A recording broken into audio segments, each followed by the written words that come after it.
What was the hardest? What almost killed it? It was kind of like a video game where you just worked one level at a time, and every level had its own set of challenges and its own kind of final boss. What did you have to do to push it through to get it to such a success? I realized that I wasn't in the landscaping business at all. I was actually in the sales business, and I had to spend all of my time developing a sales system. Welcome to Ask Frank. We're in 15 minutes. We normally have an expert answer one of our audience members' questions, but today we're doing something different. So Bryan Clayton, co-founder and the CEO of GreenPal. Welcome to Ask Frank. Thanks for having me on the show. It's great to be here. So what I'd love to do for our audience is start at the very beginning with your Peachtree journey. So I'd really love to understand the origin. What was Peachtree? Walk me back to kind of year one. How old were you? What was it? What were you doing? Yeah, I was a kid in high school. I needed a way to make extra cash, and my dad said, "Hey, the neighbors need somebody to mow their yard. You can do that." And I made $20 for an hour of work, and I thought, this is it. This is what I need to be doing. And I passed out a bunch of flyers, and then I just kind of stuck with that all through high school, and then through business school, and then graduated business school, and I decided, you know what, maybe this could be my lane. Maybe I don't really want to be a lawn guy. I don't really like the landscaping business, but I could build a real business in this industry, and made a little business plan, and over a 15-year period of time, grew that to around 150 employees, eventually getting it over 8 figures a year in sales, and then it was acquired by a national company that operates these things all over in the United States. Like when you think of that journey, all those years, like what was the hardest? What almost killed it? Would love to understand, that element, but then on the other side, like, what did you have to do to push it through to get it to such a success? Yeah, the landscaping business, lawn care business is an awesome business to start, to learn about 80 or 90% of what goes into running any business. And so it really wasn't my plan until probably year 4 or 5 when I kind of went all in. But looking back, it was kind of like a video game where you just work one level at a time, and every level had its own set of challenges and its own kind of final boss, if you will. And a lot of times I would spend 3 or 4 years stuck on one level, and it could have been anything,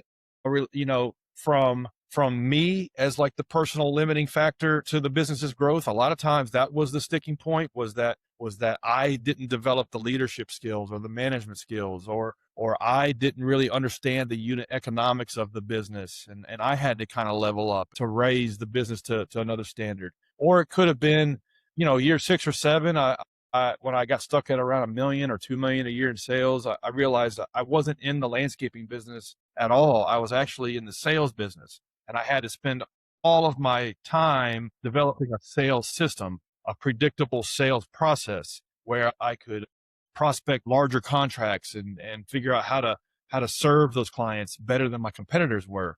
And that took 2 or 3 years. And so it was different levels of the game that required different solutions and required me to level up and learn things that I didn't know. It's like all of these things you kind of have to learn as you're growing, as you're going through this journey, because nobody teaches you how to do it. I mean, with Ask Frank, I've been fortunate to interview so many, operators like you, but then consultants and bankers and lawyers who are all obviously looking at these businesses and just saying, the most important thing that you can do to build a business that you're eventually going to sell is put these systems in place, right?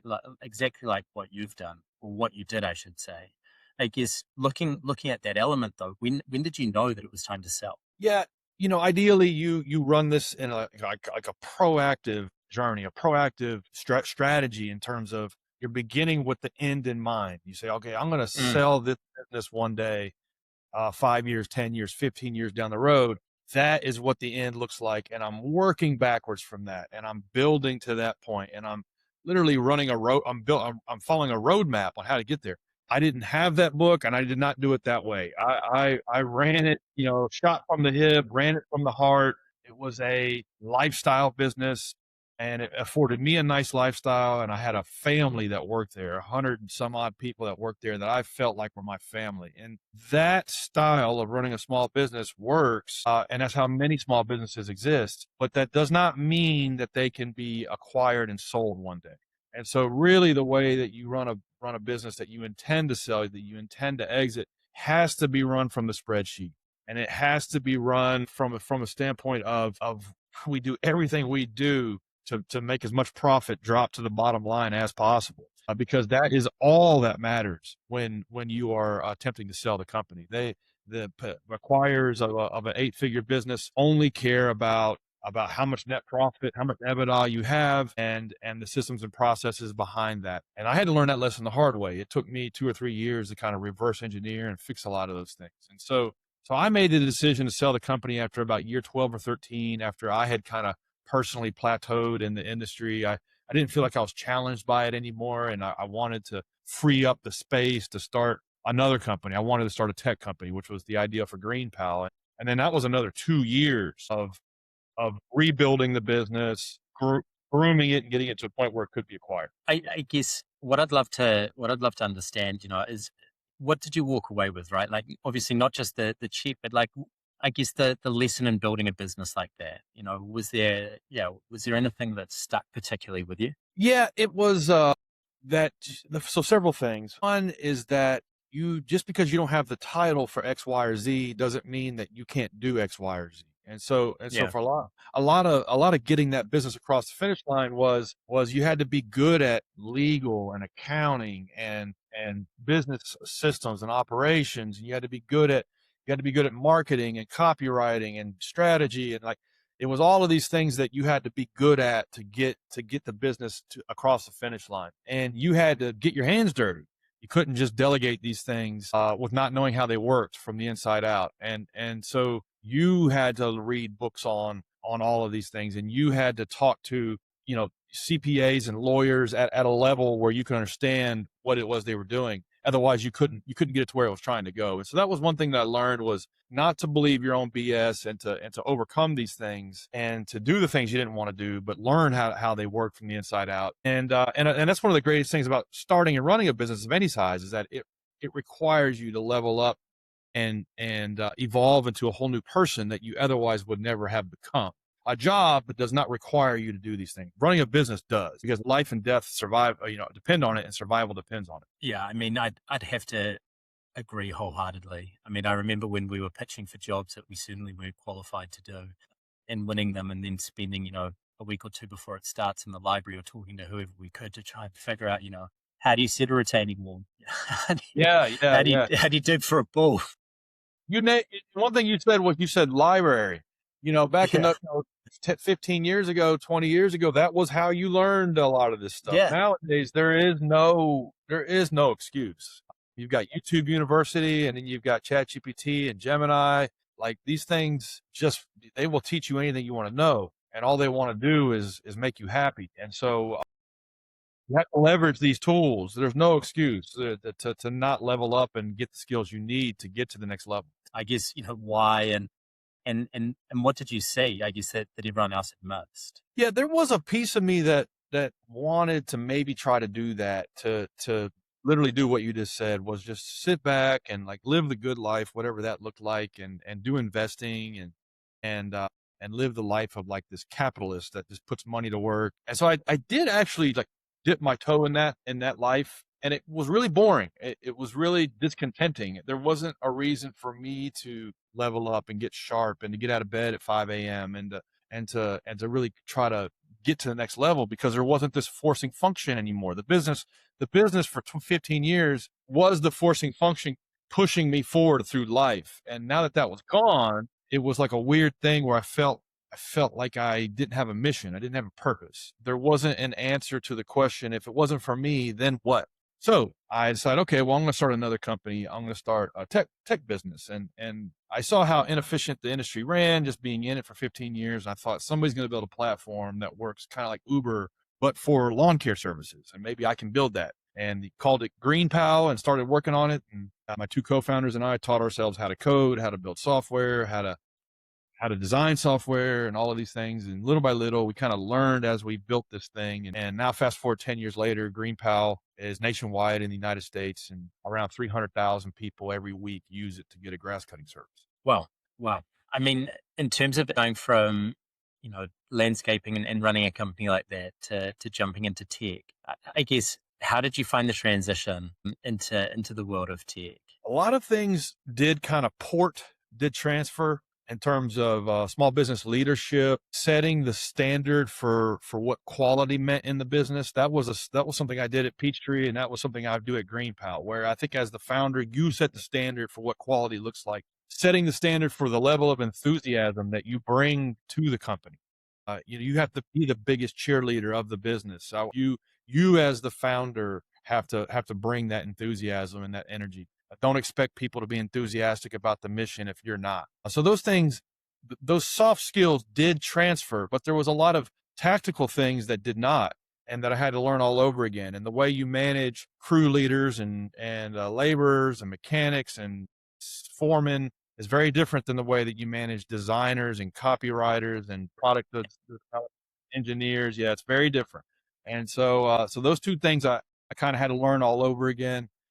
One fun thing about running a tech business that was not the case running a blue collar business is that now with GreenPal, it's a systems business. And so there is a systems solution for every single problem that you face. And whereas with running my landscaping business, a lot of days felt like you were just banging your head against the wall, solving the same problems every day. Whereas with GreenPal, it's new problems because the problems you faced last week, you engineered systems and fixed them at the root cause, and now you're solving new problems. And so How did you, and being a marketplace, how did you view distribution? Because obviously distribution is what makes or breaks a marketplace, right? Like you need both sides to get there. I'd love just to understand how you tackled that or how you thought about it early on. yeah, in a marketplace, it doesn't matter what you're building. If you're building Uber, if you're building Airbnb, even like dating apps like Tinder, they run into this problem called the cold start problem, where you have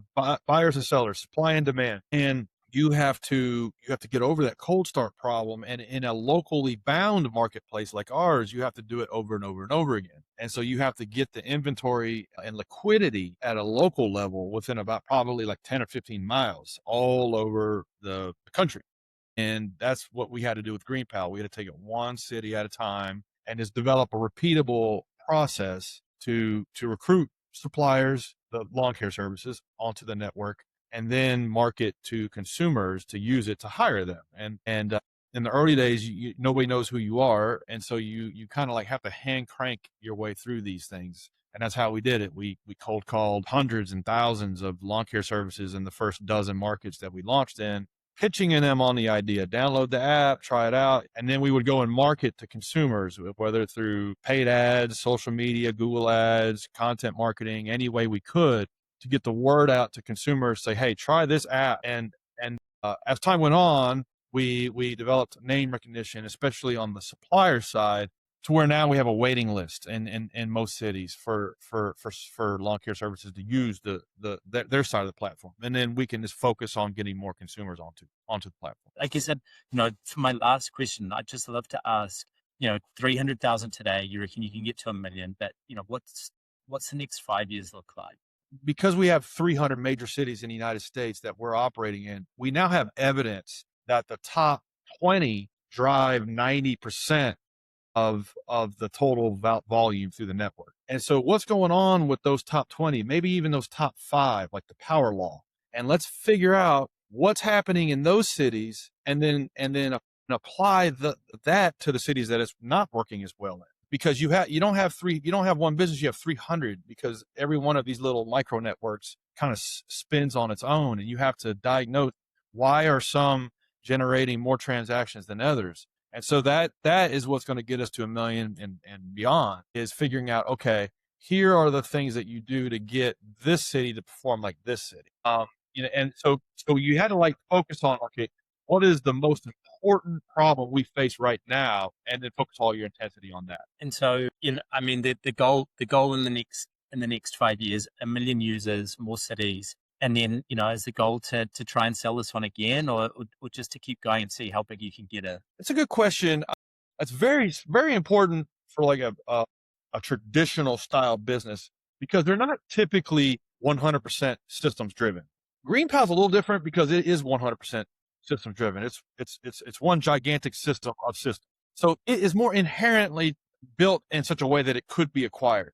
That said, if you start this kind of company trying to sell it, you'll never get there, because it is a labor of love in the sense that you see the world just a little bit differently and you really want to bring that to reality. And it's less about, man, if I do X, Y, and Z, I could get a 8 or a 9-figure exit, and more about like what I do matters. And what I do, like if I don't show up next week, there's 42,000 lawn care services that use GreenPal that won't know where to go. Like they won't know what stops to make on their route that day. And so I say all that to say is like, when that happens, it reassures me that what we are building is important and it matters. And so for me, you know, I enjoy running this business. I'm having fun. It is profitable. We pay ourselves well, and I'll probably continue to do that as long as I'm not having